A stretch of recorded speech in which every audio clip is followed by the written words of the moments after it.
दस उन्हां नूं पराउणा तुहाडा फेर आ गया नी जेड़े मेरी गैर हाजरी च गाउण लग पे।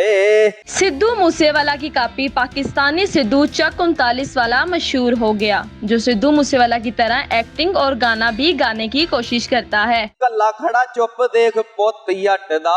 सबसे पहले तो मुझे ये बताएं कि आपको कब पता चला कि आप सिद्धू मूसे जैसे दिखते हैं? मैं जब पग नहीं था पहनता तब भी मुझे लोग ऐसे ही कहते थे कि भाई तेरी शक्ल सारी सिद्धू वर्गी। पब्लिक ਦੇ ਵਿੱਚ ਜਦੋਂ ਮੈਂ ਜਾਂਦਾ ਸਾਂ ਲੋਕਾਂ ਦੇ ਵਿੱਚ ਜਾਣਾ ਉਦੋਂ ਲੋਕਾਂ ਨੇ ਵੀ ਮੈਨੂੰ ਕਹਿਣਾ ਕਿ ਯਾਰ ਭਾਈ ਸ਼ਕਲ ਸੇਮ ਸਿੱਧੂ, ਮਤਲਬ ਸਰਦਾਰਾਂ ਨੇ ਵੀ ਮੈਨੂੰ ਫੜ ਕੇ ਕਿਤੇ ਮੈਂ ਜਾਣਾ ਮਿਲਣ ਰਸਤੇ ਦੇ ਵਿੱਚ ਮਿਲ ਜਾਣੇ ਮੈਨੂੰ ਉਹਨਾਂ ਨੇ ਵੀ ਕਹਿਣਾ कि यार तेरी सारी शक्ल जड़ी है ना सिद्धू भाजी वर्गी मिलती। कितनी देर बाद आपने ये अपना गेटअप जो है वो सोशल मीडिया पर लेकर आए? 2 महीने ही हुए हैं। 2 महीने, और 2 महीने में आपने टिकटॉक पे एक अच्छा खासा फेम कमाया।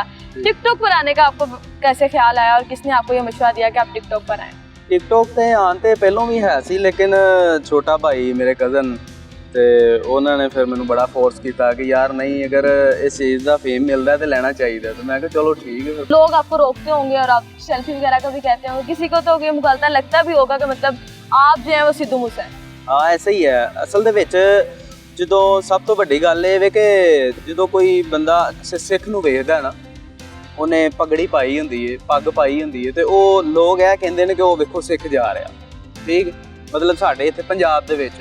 लेकिन मैनू कोई भी बंदा रैंडमली को वेखदा तो मैनू ये नहीं कहता कि वो सिख जा रहा है, वो पहली गल ये करदा देखो सिद्धू जा रहा। आप मुस्लिम हैं और उसके बाद आपने अपना गेटअप जो है सिख कम्युनिटी जैसा किया हुआ है। सिख कम्युनिटी के लोग भी आपसे मिलने आते होंगे और वो भी आपसे मतलब इस तरह मोहब्बत का इजहार करते होंगे जिस तरह आपके फैंस अभी यहाँ पर मौजूद हैं। हाँ जी बिल्कुल जी, वो अपना चढ़ते पंजाब से बड़े लोग प्यार करते हैं, मैसेज करते हैं मैनू, कैनेडा तो मैसेज आते हैं, आस्ट्रेलिया तो आते हैं, जिथे जिथे है ना, जिथे जिथे मेरी वीडियो जाती है सारे वेखते हैं, बड़ा प्यार करते हैं। फैमिली ने आपको इस तरह के गेटअप में एक्सेप्ट किया था? आप मेरी फैमिली ने तो पहले एक्सेप्ट किया, उन्होंने कहा ठीक है पर बेहतरीन है, छा गया तो उन्होंने रख, मैं कहा जी ठीक है। अगर सुना जाए ना तो एक लेजेंड सिंगर था सिद्धू मूसेवाला जिसको लोग बहुत पसंद करते थे, हमारी जनरेशन उसको बहुत पसंद करती है। क्या आपको भी वैसे ही प्यार मिल रहा है इस जनरेशन से जैसा उसको मिलता था? जी बिल्कुल उसी तरह ही है, वैसे ही है सेम। इनके अलावा क्या करते हैं, मतलब वीडियोस के अलावा और अपने इस गेटअप के अलावा आपका जो मतलब इनकम ऑफ सोर्स क्या है, आपका अपना काम कारोबार क्या है? इस तो अलावा YBG रियल एस्टेट ते नाल Amazon दा चलदा है मेरा काम। अगर हम बात करते हैं आपके फ्रेंड गैदरिंग की, फ्रेंड्स ने कितना एक्सेप्ट किया और वो कितना सपोर्ट करते हैं? जिन्नी इन्हां नूं खुशी होई किसी नूं नहीं हुई। 2 महीने से पहले आपकी लाइफ कैसी थी, 2 महीने बाद लाइफ कैसी थी, क्या डिफरेंस आया? पहले लाइफ एक नॉर्मल सी, मतलब जिवें चलदी है बंदे दी उंज सी, सोशल मीडिया तो हट के। शौक नहीं था सोशल मीडिया का, टिकटॉक का, अगर टिकटॉक पे आए सोशल मीडिया पे आए? बस कम ही था, लेकिन हुण ते फिर पै गया बड़ा। कौन सा गाना सुनाने वाले हैं? गाना है सिद्धू दा कि दस उन्हां नूं पराउणा तुहाडा फेर आ गया जेड़े मेरी गैर हाजरी। चलें फिर सुनाए जरा हमारी पब्लिक को। हो कच्चा मास पाड़ के जवान हुंदा जो बीहड़ा दी नहीं हरियाई चटदा, लौंडे जे बनाई कई टीमां फिरदे, कल्ला खड़ा चुप देख पुत यट दा, पिठ की गमाई नी मैं थोड़े टाइम लई, टाइम मेरा गया गल्लां डाउण लग पे। दस उन्हां नूं पराउणा तुहाडा फेर आ गया नी जेड़े मेरी गैर हाजरी च गाउण लग पे। उन्हां नूं पराउणा तुहाडा फेर आ गया नी जेड़े मेरी गैर हाजरी च छाउण लग पे।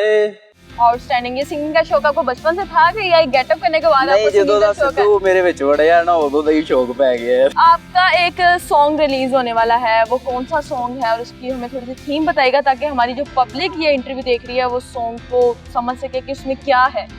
सॉन्ग दा नाम है आजा सिद्धूआ आजा, ਜਿਹਦੇ ਵਿੱਚ ਸਿੱਧੂ ਭਾਈ ਨੂੰ ਟ੍ਰਿਬਿਊਟ ਕੀਤਾ ਹੈ। ਸਿੱਧੂ ਭਾਈ ਦੀ ਲਾਈਫ ਤੇ ਸੌਂਗ ਲਿਆ, ਬੜਾ ਲੈਵਲ ਦਾ ਸੌਂਗ ਹੈ, ਤੁਸੀਂ ਸੁਣੋਗੇ। ये लिखा किसने है सॉन्ग? ਸੌਂਗ ਮੇਰੇ ਬੜੇ ਪਿਆਰੇ ਭਾਈ ਨੇ ਮੂਸਾ ਸਪਾਰ, ਉਹਨਾਂ ਦਾ YouTube ਚੈਨਲ ਹੈ ਤੇ 20 ਤਰੀਕ ਨੂੰ ਜਿਹੜਾ ਨਾ ਉਹਦੇ ਤੇ ਪੋਸਟ ਵੀ ਹੋਏਗਾ ਤੇ ਸਾਰਿਆਂ ਕੇ ਰਿਕੁਐਸਟ ਹੈ ਕਿ ਤੁਸੀਂ ਉਹਨੂੰ ਲਾਈਕ ਕਰੋ, ਫੋਲੋ ਕਰੋ, ਸਬਸਕ੍ਰਾਈਬ ਕਰੋ, पूरा प्यार मोहब्बत पाक। चले हमें उस गाने का थोड़ा सा बोल सुना दे ताकि हमारी पब्लिक को पता चले। आ जाओ आजा सिद्धूआ हो तेरा रात तक दिया रावा। अच्छा, अब जो हमारी ऑडियंस आपको देख रही है उनके लिए क्या मैसेज है आपका? ऑडियंस को मैसेज यही है कि प्यार करो, मोहब्बत करो, पूरा बम्ब कट के। आपका फेवरेट डायलॉग कौन सा है? मेरा है ये फेवरेट डायलॉग बम्ब कट के।